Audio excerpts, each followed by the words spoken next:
Hello, everybody. Welcome to Coming Up Milhouse, where Vera is helping us with this episode. This is the first episode in the year 2022, and we have a new backdrop poster with all of the Simpsons characters. So, today we are talking about Season 5, Episode 14. It's Lisa versus Malibu Stacy. Oh, yes. But it also has a lot to do with Grandpa. Yep. Grandpa starts out, feeling a little bit down, yeah, and old. Yeah, so he decides to get a job, and there's some funny stuff going on with that. But mostly the episode's about Lisa gets a new Malibu Stacy doll that talks, but it doesn't say very flattering things. It says some kind of sexist things. Right. And Lisa, she doesn't take that kind of thing very lightly, so... I think this is a pretty progressive episode for the 90s, for season early 5. 90s, yep. yeah. It's a pretty great episode to watch, and feel free to give it a watch before you watch our discussion about it. It's available on Disney Plus and Hulu and DVD. You could probably find at least clips of it on YouTube as well. Absolutely. So why don't we start with lines? Give me your first line. Well, first of all, I want to point out that the couch gag was a Monty Python foot coming down. Thumbs up on that. Good stuff. My first line. Honey, you're not going to throw paint at the executives, are you? The Keebler Company wasn't happy about that. And that was Lisa called the Malibu Stacy company and discovered that you could take a tour of the factory, and she asked Marge if they could go and do that. And so Marge was concerned that there was going to be red paint thrown at the executives. Well, that's funny because my line has to do with that same part of the episode. So they go on the factory tour, and there's this lady taking them around, and she's saying something like, oh, yes, this is a magical place, some magic happens or whatnot. And they walk by this assembly line, and there's these surly-looking dudes just twisting heads on the torsos. Yep. And this one guy's like, he gets a torso, and then it backs up, and he says, crap. There's a clog in the torso chute. Leroy, get your ass in gear. And some other guy comes over. He's like, shut up. He shoves a mop up there. Up there to get the torsos out. It's a good part. It's good. Oh, my goodness. What about 2? I cut my tongue on these pancakes.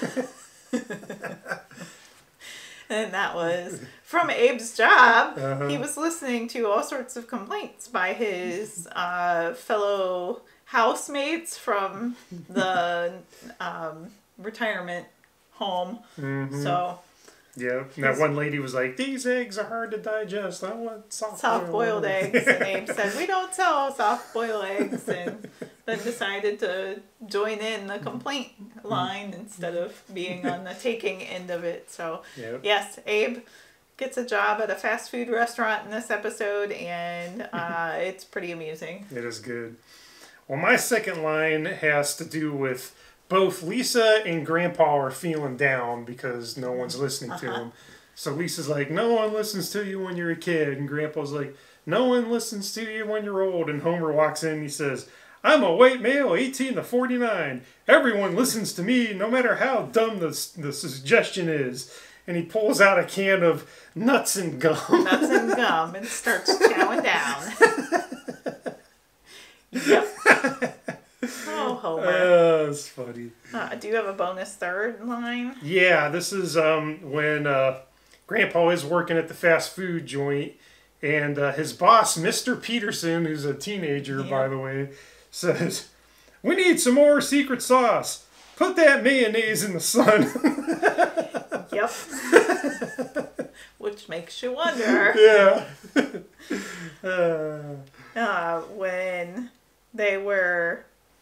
When Abe decided at the beginning of the episode that he wanted to share some of his inheritance with the family before he couldn't watch to enjoy them enjoying his inheritance. They go to the mall and they go to the toy store. and everybody, I think, gets something from the toy store. And then on the drive home, he says, "Why didn't you get anything useful like storm windows?" So I just thought that was kind of amusing. That is a grandpa totally kind of grandpa mentality, line. yeah. Mm-hmm. Well, what about scene? You want to do your scenes? What's your favorite scene? We might overlap, but it's probably I do have two, so okay, go for it. I will say my main one, and that's Homer dancing on the keyboard at the toy store. I have a backup one. All right, because they have that keyboard you can dance on, like in the movie Big. But Homer starts like doing the theme song to Happy Days, and he sucks. And everyone's like, stop, it's terrible. And he's breaking it as he's dancing on it. And then it comes back at the end of the episode. He does the Simpsons theme on it and breaks it again. So the dancing keyboard, I love His weight paired with jumping all over the keys may not have been successful. I don't think that was made for his proportions. Right. Let's put it that way. I mean, I didn't choose the keyboard as my loser of the episode, but the poor keyboard could be a contender for sure. Absolutely. So the whole toy store scene is phenomenal, and that is a great scene in this episode. That was one of my contenders, but I'm going to go with the drive home from the toy store, and Homer bought himself an easy bake oven that he has plugged into the car, and he baked himself a cupcake and he's icing it while he's driving, and Marge has to tell him that that's not what that was meant for, and Homer complains that that's why he bought it, so he could drive and make easy bake oven stuff. So not a bad idea. It's a good scene. Yep. Good moments. All right. What about winners and losers? How do you want to do that this week? Let's go with your winner. I decided watching this episode that pretty much anyone who's a winner also ended up a loser in some way. That's true. It was hard to find a winner. I went with Matlock. So at the beginning of the episode, there is like this huge crowd, bigger than like a Guns N' Roses concert or something. Huge. And it's all these old people there to see Matlock. Yep. And, you know, he's coming up, getting onto the stage, and they storm him. And it doesn't actually work out good for him. He gets trampled. He gets his medication stolen. But I decided that if you could draw a crowd that big at that stage of your career, you did something right. So Matlock is my winner. Good plan. I also agree with you that anyone that you could choose to be a winner in this episode is also a loser in this episode.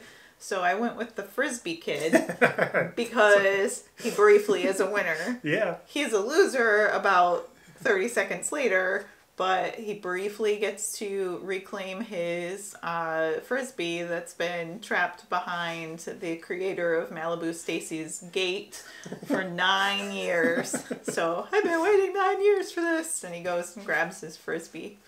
I love that Kathleen Turner is the voice of the Stacy creator. It's a good episode. It has that nice pairing of Grandpa and Lisa, who maybe aren't everyone's favorite characters, but they're two of my tops. So, and then what about your loser? My loser is the toy store clerk. So everyone's at the toy store waiting to get this new Malibu Stacy, and this toy store clerk brings out a pallet. They're there to get something else, and he brings out this pallet, and no one knows what's on the boxes on it. And this one girl says, What do you got there? And he's like, oh, the new talking Malibu Stacy. And everyone stops, turns, and swarms the guy, and completely like overruns him to get their hands on the talking Malibu Stacy. And he just got a humanity avalanche on him, and I figured he didn't have a good day. Yep. Do you remember, I mean, we recently had kind of an impromptu situation where we ended up in a store that was doing that with Squishimals, by the way. And we didn't know. We weren't just there happened for to be that. in there, but we witnessed that. But do you remember anything from being a kid, like on that level? I don't, because, you know, I was never, that was usually like a Christmas shopping Black Friday thing, and I was never at a toy store when that was going on. I was always at a toy store when it was a normal day. Right. And there was never any, like, swarming going on. I never experienced that personally. Yeah, I never really experienced that with the toys, but Kmart, throwback, used to have blue light specials. Another throwback. And I remember when I was a kid just being in Kmart, and then they would have the blue light special, which was like a table clearance, and the blue light would just flash, and there would be like a whooping alarm in the store, and people would just go running wherever they were for whatever the deal was. And I really don't think that my family and I ever went to those blue light specials, but I remember being in the store and like watching that surge of excitement happen and thinking that was strange, but that's all I can equate it to. I mean, but you had some first-hand knowledge of that situation. I'm sure that it was happening back when we were kids in the 80s. Yeah. That was a big thing in the 80s, that swarming, because there was only so many of things. Yeah. There's no eBay or Amazon back then, so if the store didn't have it, you were SOL. I'm sure probably around Christmas time it happened a lot, but we didn't really go shopping for those types of things, I guess. Yeah. My loser, plural, are all the customers in the drive-in line at Abe's new job, because he's responsible for being on the drive-in, and the first customer asks for French fries, and he's acting like he's in war. You're breaking up. And he's on the speaker, and the guy was like, French fries! Where are my French fries? And then Abe turns to the teenager that he's working with, and do we sell French fries? And so everyone that was in that line, I feel bad for them. I also feel bad for pretty much everyone that ate at that restaurant while Abe was working there or not. Crested Burger probably ain't the best meal you're going to get. Sun-ripened mayo for your secret sauce. And somebody else got a hamburger with Abe's dentures in it. Yep. So, Bit him back. So, boy. I'm happy to see that we both struggled finding winners in this episode. Yeah, this wasn't a winner-heavy episode. No. And just because there were pancakes referenced, here is Marge with the stack of pancakes. Stack of flapjacks there. So be careful. Don't cut your tongue on pancakes. If you do, they're probably not great pancakes. No. It's good advice. Anything else you'd like to add to this episode? Nope, just it was good fun, you know. As far as Lisa heavy episodes go, it was not a bad one. So this was season 5, episode 14, Lisa versus Malibu Stacy. Give it a watch. Feel free to give us a thumbs up or a thumbs down. Write some comments. Share your favorites below. And if you haven't thought to yet, feel free to subscribe. We're over 50 subscribers to our Coming Up Milhouse channel, which is pretty exciting. Thank you all. And we appreciate it. So until next time, Jiminy Jillikers!